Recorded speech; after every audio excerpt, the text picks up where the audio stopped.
1 cup साईच्या लाह्या घेतल्या, 1 cup रवा घेतला, अर्धा कप पोहे घेतले, थोडं मीठ घालू, साखर घालू आणि बारीक वाटून घेऊ।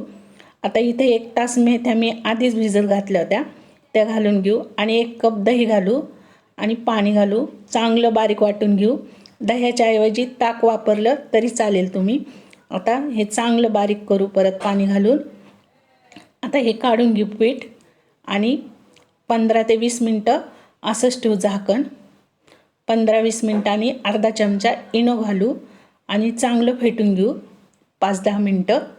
आता तव्याला तेल लावू आपण आणि टिश्यू पेपरनी सगळीकडं तेल पसरून घेऊ आणि डोसा तयार करू। हा झाला साईच्या लाह्यांचा डोसा, झटपट डोसा।